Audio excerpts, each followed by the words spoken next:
Fried রাইসের জন্য জল গরম বসিয়েছি। জলের মধ্যে আমি তো 1 কিলো চালের করছি, 2 চামচ নুন, তেজপাতা, লবঙ্গ,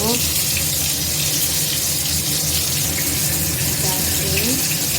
জলটা ফুটে উঠলে চাল দিতে হবে। চালটা আধ ঘন্টা ভিজিয়ে রাখা হয়েছে। এবার হাঁড়িতে জল গরম হয়ে গেছে। এবার এই চালটা জলের মধ্যে দিয়ে দেবো। চালটা জলের মধ্যে দিয়ে এবার এর মধ্যে দেবো রিফাইন তেল। মাংস কিমাটা ভাজা হয়ে গেল। এবার দুটো ডিম দিয়েছি, দিয়ে এর মধ্যে দিয়েছি। এবার এর মধ্যে দেবো নুন, পরিমাণ মতো নুন দেবো,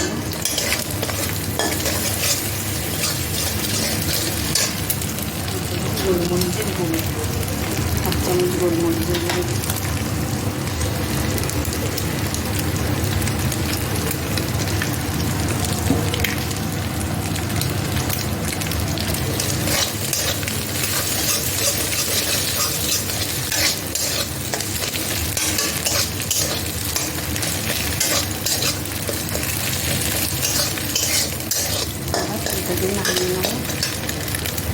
ঝাল একটু নিয়ে এবার এর মধ্যে দেবো হচ্ছে ঘি।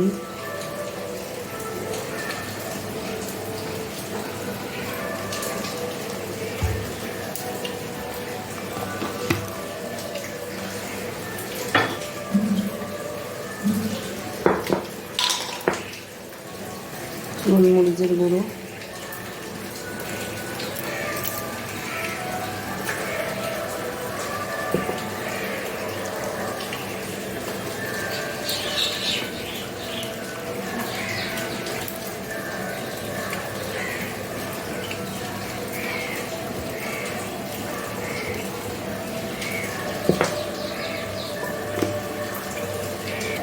এবার এর মধ্যে দেবো গরম মশলার গুঁড়ো 1 চামচ,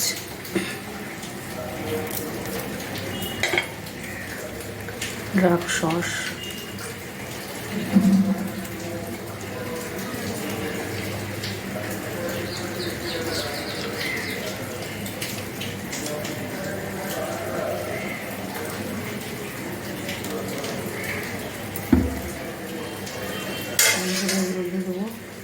যেগুলো ভেজে রেখেছিলাম ডিম, মাংস,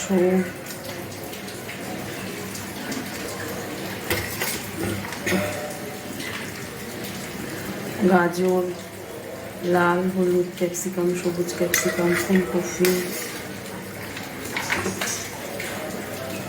কাজু, কিশমিশ, পনির, নারকেল, এগুলো সব একসাথে দিয়ে এবার মিশিয়ে নেব।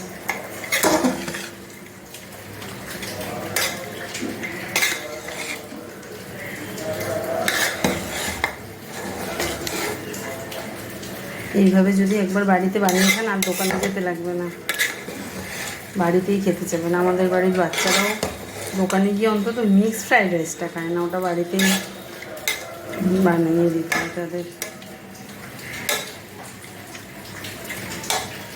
শখে বাইরে যায়। এইভাবে তৈরি হলো আমার মিক্সড ফ্রাইড রাইস।